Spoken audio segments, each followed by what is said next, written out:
नमस्कार, स्वागत है आपका मेरे चैनल अनुगूंज पर।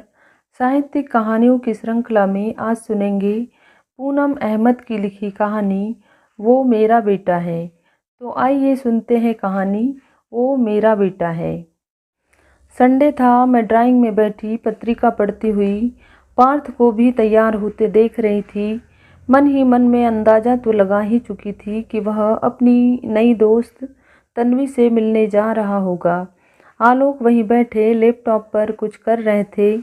पार्थ तैयार हो गया तो हमें बाय कहकर जाने लगा। आलोक ने पूछा, कब तक आओगी? मूवी 6 बजे की है, बस उसके बाद आ जाऊंगा, कहकर वह हमेशा की तरह जाने से पहले मुझे किस करने आया। मैंने कोई प्रतिक्रिया नहीं दी तो पूछा, ओ माँ, किस बात पर मूड खराब है?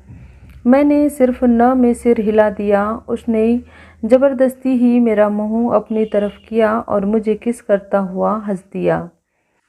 उसकी मोहक निश्चल हंसी से मेरा मन भीग ही गया। इंजीनियरिंग के अंतिम चरण में है पर हरकतें बिल्कुल बच्चे जैसी। मैं हल्का सा मुस्कुरा ही दी। हंसते हुए बोला, पूछोगी नहीं किसके साथ जा रहा हूँ? पता है मुझे। वेरी गुड, मेरी माँ सब जानती है, कहते हुए चला गया। मैं बालकनी में आकर खड़ी हो गई, जहाँ से वह मुझे अपनी स्कूटी स्टार्ट कर जाता हुआ दिखता है। हमेशा की तरह उसने मुझे देखकर हाथ हिलाया और चला गया। मैं वहीं कुछ देर फिर अनमनी सी खड़ी रही। आजकल मेरी मनोदशा कुछ अजीब सी है। मैं बहुत कुछ सोचती रहती हूँ। हम दोनों पति पत्नी युवा बेटे के दोस्त बनकर ही रहते हैं। तभी वह तन्वी से अपनी दोस्ती के बारे में हमें खुलकर बता चुका है, पर मेरा मन तो रिया में उलझा रहता है। 8वीं क्लास से पार्थ और रिया की दोस्ती थी, तभी से वह हमारे घर आती जाती रही। दोनों एक ही स्कूल में पढ़े हैं। 8 साल से वह गर्लफ्रेंड है पार्थ की। यहाँ हम ही क्या, सोसाइटी में बच्चों के सर्कल में सभी जानते हैं। अब कई साल हो गए हैं तो मैं और आलोक भी रिया में अपनी बहू ही देखने लगे थे और मन ही मन उससे जुड़ते जा रहे थे। वह काफ़ी आधुनिक लड़की है, बहुत ही फैशनेबल और स्टाइलिश। उसके हद से ज़्यादा आधुनिक कपड़े मुझे कुछ खास पसंद नहीं थे, पर पार्थ की पसंद हमारी पसंद थी। मैं उसके पेरेंट्स से भी किसी फंक्शन में मिल चुकी हूँ। काफ़ी मॉडर्न फैमिली है। अब 8 साल से हम रिया से मानसिक रूप से जुड़ ही गए थे, पर अचानक कहीं कुछ बदला सा है। अचानक रिया की जगह तन्वी के साथ मूवी, तन्वी के साथ डिनर। पिछले महीने मैंने पूछ ही लिया, पार्थ ये तन्वी कौन है? मेरी नई दोस्त। रिया कैसी है? मुझे क्या पता, ठीक ही होगी। मतलब मेरी उससे आजकल बात नहीं होती। मुझे हैरत का एक तेज झटका लगा। यह क्या बात हुई, झगड़ा हुआ क्या फिर? हाँ, वो तो तुम दोनों में होता ही रहता है ना, पर इस बार सब खत्म हो गया है। क्या बकवास कर रहे हो? मैंने हल्की सी रपट के साथ कहा, कोई मजाक है क्या? 8 साल से उसके साथ हो, अब ऐसी बात कर रहे हो? हाँ माँ, आई एम सीरियस। पर हुआ क्या? छोड़ो माँ, मुझे नहीं करनी उसके बारे में बात कोई। पार्थ वहाँ से हट गया था। मुझे उस पर बहुत गुस्सा आया था। यह कितनी गलत बात है, कितने आराम से कह रहा है सब खत्म। जानती हूँ दोनों के बीच झगड़े होते रहते हैं। 6-6 महीने बात नहीं होती थी, फिर सब ठीक हो जाता था। मैं भी सोचती है तो दोनों बच्चे ही, यह सब तो होता ही रहता है, पर इस बार सचमुच कुछ अलग ही था। मैंने आलोक को पूरी बात बताई तो वे हंसकर कहने लगे, अरे रश्मि, यह सब तो नॉर्मल है, इस उम्र में तुम ध्यान मत दो, थोड़े दिन में फिर दोस्ती हो जाएगी। नहीं आलोक, पार्थ मुझे सीरियस लगा। देखते हैं, वक्त ही बताएगा।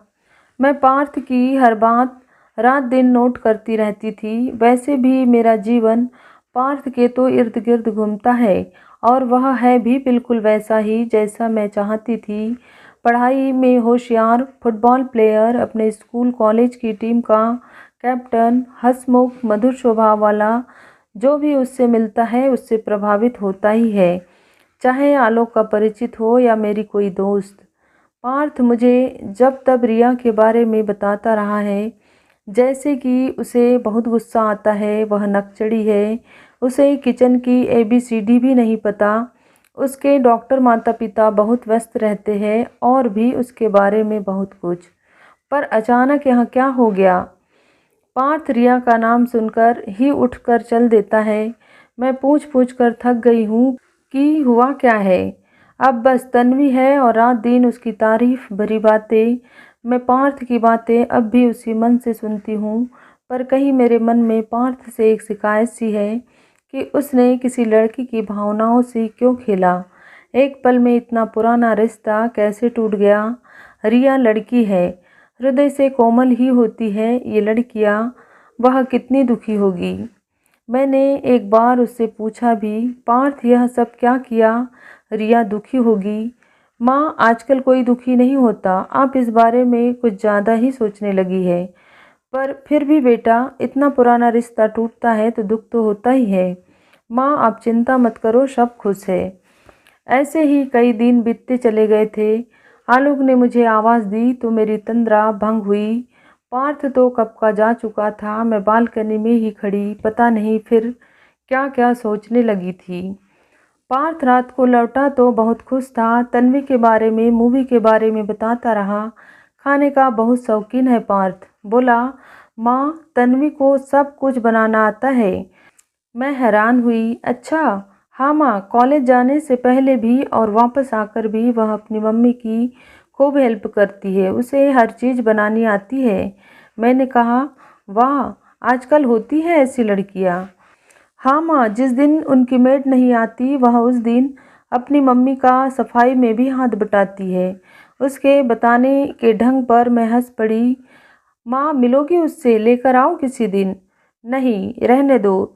मुझे तुम्हारी बात कुछ समझ नहीं आ रही है। इतने साल रिया के साथ और अब इतनी जल्दी तन्वी से घनिष्ठता। तुम कैसे लड़के हो पार्थ? मैं तो तुम्हें बहुत समझदार समझती थी। हाँ, लोग इस समय बेडरूम में सोने जा रहे थे। मैं ड्राइंग रूम में ही सोफे पर बैठी पार्थ से बातें कर रही थी। अब अचानक पार्थ जमीन पर बैठ गया और मेरे घुटनों पर हाथ रखकर कहने लगा, जानता हूँ आप मन ही मन मुझसे नाराज़ हो। माँ, मैं कॉलेज में, सोसाइटी में कई लड़कियों को जानता हूँ, कोई भी तन्वी जैसी नहीं है। माँ, दरअसल मैंने तन्वी जैसी लड़की कहीं देखी ही नहीं। माँ, वह बिल्कुल आप जैसी है। आपकी और उसकी कितनी बातें मिलती हैं। मैंने कभी रिया के साथ वो महसूस नहीं किया जो तन्वी के साथ करता हूँ। और रिया, माँ, वह काफ़ी बदल गई है। वो अब ड्रिंक करने लगी है। उसके परिवार में उसके मॉडर्न पेरेंट्स, उसकी बड़ी बहन और वो चारों साथ बैठकर पीते हैं। माँ, क्या ऐसी लड़की आपको पसंद आएगी? रिया मेरे साथ फ्यूचर की बात करते हुए हमेशा अलग रहने की बात करती थी। सोचो माँ, अभी से उसकी कल्पना में आप दोनों का कोई अस्तित्व नहीं है। हमारी इस बात पर बहुत बहस हो जाती थी। वो कहीं से भी हमारे घर में फिट ना बैठती। माँ, मैं आप दोनों को भविष्य में किसी भी बात पर दुखी नहीं देखना चाहता, किसी भी बात पर नहीं। हम दोनों एक दूसरे को साफ साफ शब्दों में अपने मन की बात बताकर अलग हो गए। थोड़े दिन मन उदास रहा पर अब सब ठीक है। अपनी कोचिंग में मैं तन्वी से मिला तो मुझे लगा मुझे ऐसी ही लड़की पसंद है। माँ, वह बिल्कुल आप जैसी है। बहुत शांत सोबर, कोई दिखावा नहीं, कोई ईगो नहीं। और आपकी यह बात कि इतने कम समय में इतनी घनिष्ठता कैसे? तो कभी कभी लंबे समय वाला रिश्ता नहीं टिक पाता और कभी पल भर में यही लगता है कि यही हमारा है, हमें इसी की तलाश थी। और फिर उसने मेरे घुटनों पर अपना सिर रख दिया और मेरे कानों में तो अपने बेटे के मुंह से निकले, माँ, वो बिल्कुल आपके जैसी है, शब्द गूंज रहे थे। मेरा बच्चा, वह तो कहीं से भी गलत नहीं था। मैं तो उसे पता नहीं मन ही मन क्या क्या कहती रही थी। मैंने उसके बारे में इतना गलत कैसे सोच लिया। वो मेरा बेटा है। हमारी परवरिश, हमारे संस्कार व्यर्थ नहीं गए थे। वो किसी की भावनाओं से नहीं खेला था। उसने तो बहुत सोच समझकर अपना रास्ता बदला होगा। अचानक पार्थ ने अपना सिर उठाया, अपनी मोहक मुस्कान बिखेरते हुए बोला, मिलोगी उससे? लेकर आऊं? मैंने मुस्कुराकर हाँ में सिर हिला दिया तो उसने भी, मेरी प्यारी माँ कहते हुए अपनी बाहें मेरे इर्द गिर्द फैला दी थी।